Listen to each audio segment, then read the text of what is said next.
सोचिए, हिमालय की ऊंची बर्फीली घाटियों से एक शाही वंश अपनी पूरी सेना के साथ नीचे उतरता है और गंगा के हरे भरे मैदानी इलाकों में एक नए भविष्य की तलाश करता है।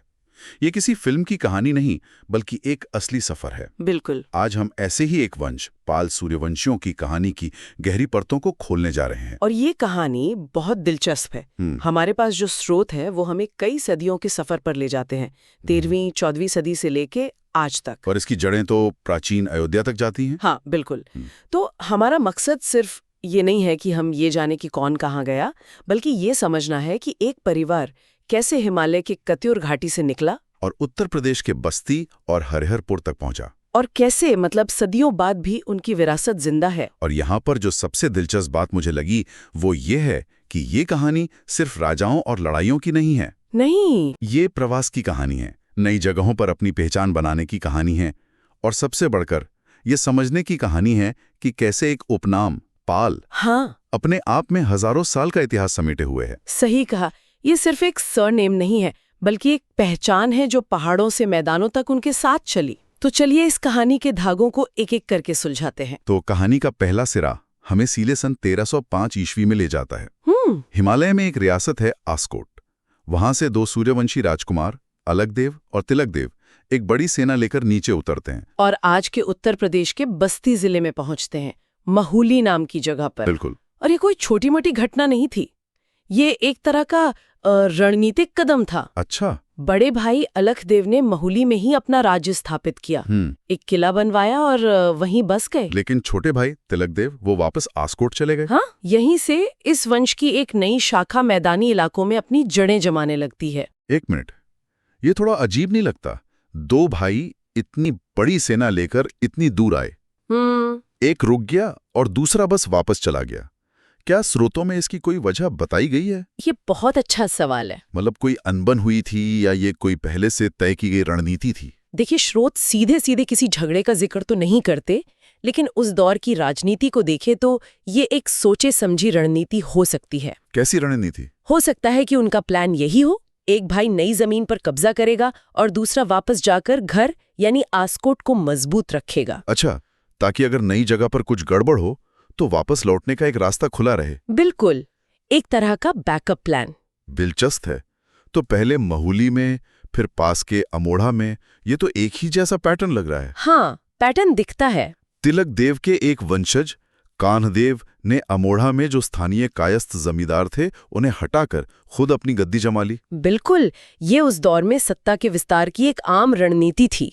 मतलब सैन्य शक्ति के जरिए नए क्षेत्रों में जाना और स्थानीय शासकों को हटा देना। हाँ, लेकिन ये सिर्फ जमीन पर कब्जा करना नहीं था, ये एक तरह का कल्चरल टेकओवर भी था। कल्चरल टेकओवर, वो कैसे? जब आप किसी स्थानीय जमींदार को हटाते हैं तो आप सिर्फ एक शासक नहीं बदलते, आप सत्ता का पूरा केंद्र, वफादारी का ढांचा और टैक्स वसूलने का तरीका भी बदल देते हैं। सही बात है। ये एक झटके में पूरे समाज को रीवायर करने जैसा था, और स्रोत बताते हैं कि ये आसान नहीं था। अच्छा।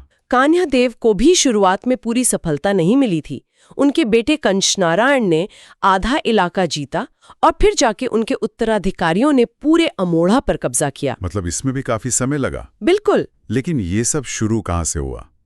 ये राजकुमार आस्कोट में कहाँ से आए थे? कहानी की जड़ें तो इससे भी गहरी होनी चाहिए, है ना? और यही कहानी का सबसे दिलचस्प हिस्सा शुरू होता है। बताइए। स्रोत हमें और भी पीछे ले जाते हैं, उत्तराखंड के एक बहुत शक्तिशाली राजवंश कत्यूरी राजवंश तक। कत्यूरी राजवंश। और ये कड़ियां सीधे अयोध्या से जुड़ती हैं। अयोध्या से? हाँ। कहानी ये है कि जब अयोध्या के राजा सुमित्र मगध के शक्तिशाली सम्राट महापद्म नंद से हार गए। ये वही नंदवंश था जिसे बाद में चंद्रगुप्त मौर्य ने हराया था। बिल्कुल वही। तो सूर्यवंश का शासन अयोध्या में समाप्त हो गया। एक तरह से ये उनके लिए एक बड़ा झटका था जिसने उन्हें नई जमीनें तलाशने पर मजबूर किया। तो वो अयोध्या से पहाड़ों की तरफ चले गए सदियों बाद। हाँ, स्रोत बताते हैं कि उनके एक वंशज महाराज शालीवाहन देव ने उत्तराखंड की कत्यूर घाटी में जाकर वहां के स्थानीय शासकों को हराया और कत्यूरी सूर्यवंश की नींव रखी। बिल्कुल। और ये घाटी भगवान कार्तिकेय के नाम पर है, जिन्हें कत्यूर भी कहा जाता है। तो एक तरह से ये इस वंश का पुनर्जन्म था। एक नई भूमि पे एक नई पहचान के साथ। सही कहा। और ये कत्यूरी राजा कोई छोटे मोटे शासक नहीं थे। स्रोत में बसंत देव, ललित शूरदेव और कटारमल देव जैसे कई बड़े राजाओं का जिक्र है। हाँ, काफी प्रतापी राजा हुए। ये भी बताया गया है कि वे भगवान शिव के बड़े उपासक थे और उन्होंने पूरे उत्तराखंड पर राज किया, जिसके सबूत कई ताम्रपत्र अभिलेखों में भी मिलते हैं। और उनकी एक बहुत ही अनोखी चीज थी, एक द्वैध शासन प्रणाली। द्वैध शासन? इसका मतलब क्या था? क्या दो राजा एक साथ राज करते थे? नहीं, बिल्कुल नहीं।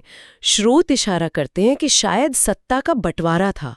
हो सकता है कि एक राजा सैन्य और बाहरी मामलों को देखता हो और दूसरा प्रशासनिक या धार्मिक मामलों को। बिल्कुल, ये एक तरह से सेपरेशन ऑफ पावर्स जैसा था, ताकि कोई एक व्यक्ति बहुत ज्यादा ताकतवर ना हो जाए। ये तो उस दौर के लिए काफी संजीदा सोच थी। हाँ, जहां ज्यादातर सत्ता एक ही व्यक्ति के हाथ में होती थी।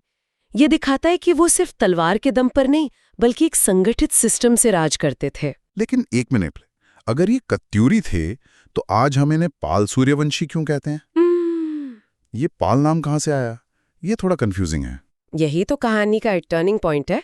ये घटना है सन 1279 ईस्वी की। अच्छा। हुआ ये कि कत्यूरी राज्य पालीपाछू के राजा थे त्रिलोकपाल देव। उस समय मानसरोवर यात्रा का रास्ता डाकुओं और लुटेरों की वजह से बहुत असुरक्षित था। कुछ सन्यासियों ने राजा से गुजारिश की कि वो इस रास्ते को सुरक्षित बनाने में मदद करें। और राजा ने मदद के लिए अपने बेटे को भेज दिया। हाँ, उन्होंने अपने छोटे बेटे महाराज अभयपाल देव को इस मिशन पर भेजा। आस्कोट? हाँ, आस्कोट भेजा। अभयपाल देव वहां गए, डाकुओं का सफाया किया और रास्ते को तीर्थ यात्रियों के लिए सुरक्षित बनाया। और उनके इस काम से खुश होकर सन्यासियों ने उन्हें वहीं अपना राज्य स्थापित करने का आशीर्वाद दिया होगा। बिल्कुल यही हुआ। अच्छा, तो यहीं से पाल उपनाम की शुरुआत हुई। हाँ, महाराज अभयपाल देव ने आस्कोट में पाल सूर्यवंशी स्टेट की स्थापना की और अपने नाम के आगे पाल देव लगाना शुरू किया। और बाद में यही पाल उनके वंश का उपनाम बन गया। बिल्कुल। और इन्हीं महाराज अभयपाल देव को सभी पाल सूर्यवंशियों का आदि पुरुष माना जाता है। तो अब सारी कड़ियां जुड़ रही हैं। महाराज अभयपाल देव के 3 बेटे हुए, निर्भयपाल, अलख देव और तिलक देव। और अब देखिए कनेक्शन, देखिए निर्भयपाल के वंशज आस्कोट में ही राजा बनकर रहे। और अलख देव और तिलक देव, ये वही 2 राजकुमार थे जो 1305 में अपनी सेना लेकर आस्कोट से महूली आए थे। अरे वाह! तो जो कहानी हमने बस्ती से शुरू की थी उसकी जड़ें सीधे आस्कोट और उससे भी पहले कथ्यूर घाटी और अयोध्या तक जाती हैं। बिल्कुल, मतलब पूरी की पूरी फैमिली ट्री हमारे सामने आ गई है। तो ये तो हुई इतिहास की बात, लेकिन इस फैमिली ट्री की शाखाएं आज भी मौजूद है ना? हाँ, बिल्कुल। होने के बाद वंश आगे कैसे बढ़ा? तो महूली के 9वें राजा हुए दीपपाल। उन्होंने एक बहुत समझदारी का काम किया। क्या किया उन्होंने? उन्होंने अपना राज्य अपने 2 बेटों में बांट दिया, जो शायद उस समय मतलब उत्तराधिकार को लेकर होने वाले झगड़ों से बचने का एक तरीका था। ये तो आज भी होता है कई परिवारों में कि बड़े बेटे को मुख्य विरासत मिलती है और छोटों को कुछ और। हाँ, कुछ वैसा ही हुआ। तो यहाँ क्या हुआ? बड़े बेटे मदनपाल को राजा की उपाधि और महोत्सव का राज्य मिला। और छोटे बेटे? छोटे बेटे करणपाल को कुंवर की उपाधि और हरिहरपुर का राज्य मिला। अच्छा, तो एक ही वंश से 2 अलग-अलग रियासतें निकली। हाँ, जिनकी अपनी अपनी पहचान बन गई। और ये सिर्फ नाम के लिए नहीं था, इसके साथ ताकत और जमीन का भी साफ बंटवारा था। और सबसे कमाल की बात यह है कि ये वंश आज भी अपनी पहचान के साथ मौजूद हैं। ये वाकई फैसिनेटिंग है। स्रोत बताते हैं कि आस्कोट के वर्तमान मतलब 108वें राजा भानुराज सिंह पाल हैं। महासों में अमिताभ पाल राजा हैं और हरिहरपुर में राजवंश के सबसे वरिष्ठ सदस्य कुंवर राजेंद्र बहादुर पाल हैं। मतलब सदियों के उतार चढ़ाव के बाद भी ये वंश अपनी पहचान और पदवियों को संजोए हुए हैं। हरिहरपुर के बारे में एक और दिलचस्प बात है। क्या? स्रोत कहता है कि वहां राजा की उपाधि नहीं थी, वहां का प्रशासन एक कमेटी के जरिए चलाया जाता था। एक कमेटी? हाँ, और उम्र और पद में जो सबसे वरिष्ठ होता था उसे अध्यक्ष बनाया जाता था। अरे, ये तो फिर से वही द्वैध शासन वाली बात हो गई। बिल्कुल, ये एक बहुत महत्वपूर्ण कनेक्शन है। ये दिखाता है कि कत्यूरी वंश की साझा शासन की परंपरा किसी न किसी रूप में सदियों तक उनके वंशजों में भी जीवित रही। मतलब वो सिर्फ एक राजा के हुक्म पर नहीं चलते थे? नहीं, बल्कि एक तरह के काउंसिल या कमेटी सिस्टम पर भरोसा करते थे। ये उनकी राजनीतिक सोच की गहराई को दिखाता है। अच्छा, इन छोटी छोटी रियासतों ने इतने लंबे समय तक अपना प्रभाव कैसे बनाए रखा? सिर्फ सैन्य शक्ति तो काफी नहीं रही होगी। नहीं, और यहीं पर उनकी दूसरी बड़ी रणनीति सामने आती है, वैवाहिक संबंध। शादियां? ये सिर्फ शादियां नहीं थे, ये उस दौर के राजनीतिक और सामाजिक गठबंधन थे। उन्होंने बांसी और सतासी के श्रीनेत और मझौली के विशेन जैसे बड़े और ताकतवर राजपूत परिवारों में रिश्तेदारियां की। हाँ, इन संबंधों ने उनकी सत्ता को और मजबूत किया, उन्हें दोस्त दिए और दुश्मनों को दूर रखा। और ये प्रभाव सिर्फ स्थानीय स्तर तक ही सीमित नहीं रहा। स्रोत में जो आज के जमाने के कनेक्शन दिए गए हैं वो तो और भी चौंकाने वाले हैं। हाँ, ये दिखाता है कि उनका नेटवर्क कितना बड़ा था। आस्कोट राज परिवार का संबंध जोधपुर के महाराजा गज सिंह, कश्मीर के राजा कर्ण सिंह और मध्य प्रदेश के पूर्व मुख्यमंत्री अर्जुन सिंह के परिवारों से है। एक मिनट, जैसे कि कोई उदाहरण है? हाँ बिल्कुल, जैसे अस्कॉट के राजा भानुराज सिंह पाल की बेटी की शादी जोधपुर के महाराजा गज सिंह के बेटे शिवराज सिंह से हुई है। अच्छा। और भी हैं, इसी वंश के डॉक्टर महेंद्र पाल के बड़े भाई की पत्नी कश्मीर के राजा कर्ण सिंह की बहन है। और उनके बेटे की पत्नी? उनकी पत्नी मध्य प्रदेश के पूर्व मुख्यमंत्री अर्जुन सिंह की भांजी हैं। तो ये संबंध दिखाते हैं कि ये वंश सिर्फ एक स्थानीय शक्ति नहीं रहा। नहीं, बल्कि राष्ट्रीय स्तर पर शाही और राजनीतिक परिवारों के एक बड़े नेटवर्क का हिस्सा बन गया। समय के साथ उनके राज करने का तरीका बदला, रियासतें खत्म हुईं, लेकिन उनका प्रभाव और उनके रिश्ते आज भी कायम हैं। बिल्कुल। तो आज हमने एक राजवंश के हजारों साल लंबे सफर को देखा, प्राचीन अयोध्या की गलियों से निकलकर हिमालय की कत्यूर घाटी में एक शक्तिशाली राज्य की स्थापना, फिर आस्कॉट में पाल पहचान का जन्म, और अंत में उत्तर प्रदेश के मैदानों में आकर नई रियासतें बसाना।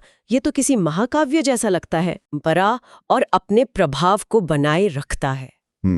पाल उपनाम सिर्फ एक नाम नहीं है, ये प्रवास, विजय और निरंतरता की एक पूरी विरासत का प्रतीक है, जो कुमाऊं गढ़वाल से लेकर उत्तर प्रदेश तक फैली हुई है। बिल्कुल।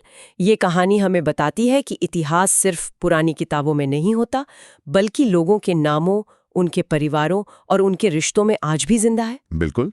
जाते जाते हमारे श्रोताओं के लिए एक सवाल छोड़ जाते हैं। जरूर। स्रोतों में हमने कत्यूरी राजाओं की द्वैध शासन प्रणाली और बाद में हरिहरपुर में कमेटी पर आधारित प्रशासन का जिक्र बार बार देखा। ये एक दिलचस्प पैटर्न है। सोचने वाली बात है कि राजशाही के उस दौर में जहां एक राजा की मर्जी ही कानून होती थी, वहां साझा या गैर एकल व्यक्ति शासन की ये व्यवस्थाएं इन समुदायों को कैसे प्रभावित करती होंगी? अच्छा सवाल है। क्या ये सिर्फ विजय और सत्ता से परे उनकी राजनीतिक सोच के बारे में कुछ गहरा बताती है?